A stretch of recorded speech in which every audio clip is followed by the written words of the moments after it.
In the last episode, I made the case against self-command. When you tell yourself, I must work out today, your brain registers a threat to its autonomy and mounts a defense. The negotiation that follows, but I'm tired, I'll go tomorrow, is the likely pushback result. It is psychological reactance, a built-in reflex. The alternative is interrogative self-talk. The research by Senay, Albarracín, and Noguchi is clear. Asking, will I exercise, produces significantly higher intrinsic motivation than declaring, I will exercise. A question invites an answer. A command invites debate. But the form of the question matters, and what you will learn today goes against what most of us are taught in sales and negotiation. Hey there, it's me, Core, and you're listening to Exercising Consistency, from fitness to flourishing. Will I exercise today is better than I must exercise today. It opens space for inquiry and an opportunity to figure out how to make it happen rather than crowding it with pressure. But it has a limitation. The question is open-ended. When resistance is strong, an open question gives the brain room to negotiate. Will I exercise today can still produce, probably not, I had a long day. The question format bypasses the reactance reflex, but it does not direct attention toward action. It leaves the door open. There is a more precise form of self-questioning. It comes from negotiation psychology, and it works by doing something counterintuitive. It frames the question to get no as the answer. Chris Voss, former FBI hostage negotiator, developed a technique called the no-oriented question. In high-stakes negotiations, providing a yes response to a question can feel like a trap. It commits you before you're ready. A no, by contrast, feels safe. It preserves autonomy. It lets the other party set a boundary. When you turn this technique inward, something fascinating happens. Ask yourself, have I abandoned my fitness goals for this week? Your brain does not passively receive the question. It actively searches for evidence to disprove the premise. No, I haven't abandoned them. I worked out on Tuesday. I planned a session for tomorrow. The no is not a concession. It's still a defensive posture from the brain, but it's a defense of your own commitment. You're using the brain's natural tendency to your own advantage. The act of formulating that defense reconnects you to the identity you are striving to build. This is the mechanism that makes no-oriented self-questioning more effective than neutral interrogative self-talk.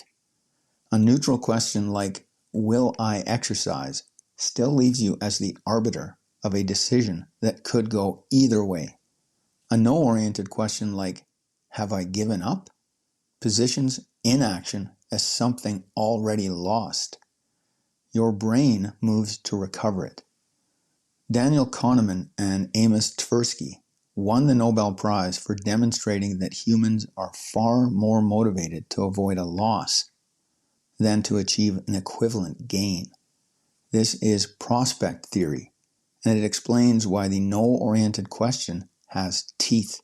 Will I exercise today frames exercise as a potential gain.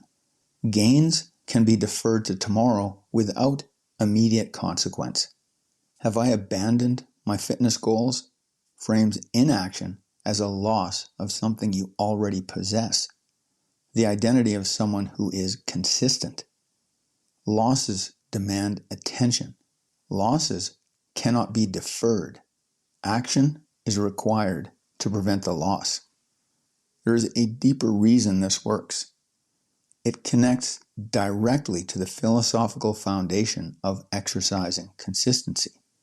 Self-determination theory, developed by Deci and Ryan, identifies autonomy as the single most critical psychological need for sustaining long-term behavior.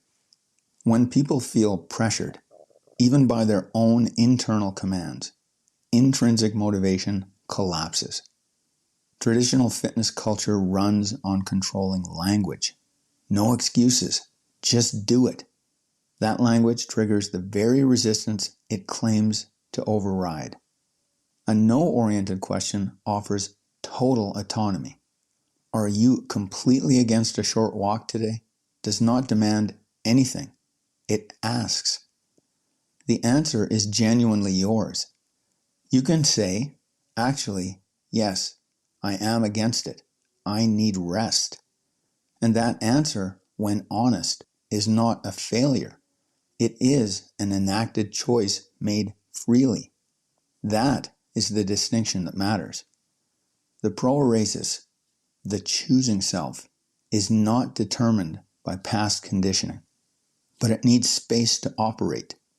A command fills that space by triggering the conditioned self and emotional thinking. A question opens it, and a no-oriented question opens it most fully because it does not even presuppose the direction of the answer. It treats you as the one who decides. It helps you stay objective and think more rationally. This interrogative method is not motivation dressed up in question marks. It is a reorganization of how you relate to your own choices.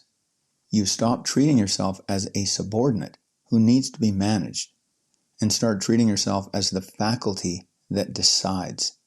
The research backs this, but it's the experience that matters. You can spend years trying to get yourself to work out. You can know what to do. You can have the program. But if you lack a way to initiate action without triggering your own resistance, it's a non-starter. When you replace, I should go to the gym with, am I completely against 5 minutes of movement? The internal battle will stop. Simply replace giving orders with asking questions. Same workouts, same program, different internal dialogue.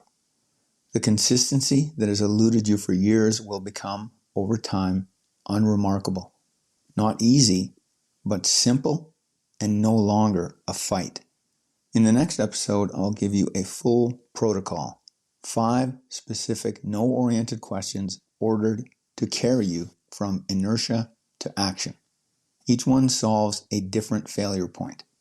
Each one preserves the choosing self. Together, they form a system you can deploy the moment resistance shows up. For now, try 1. The next time you notice the negotiation starting, the I should, followed immediately by the but, replace the command with a question. Instead of, will I work out today? Use something sharper, something that frames inaction as loss and preserves your autonomy in the asking. Ask yourself, have I abandoned my fitness goals for this week? Then listen to what your brain does with it. When you're ready to turn consistency from an idea into a lived experience, join the Act Score Challenge. That's it for today. Catch you next time.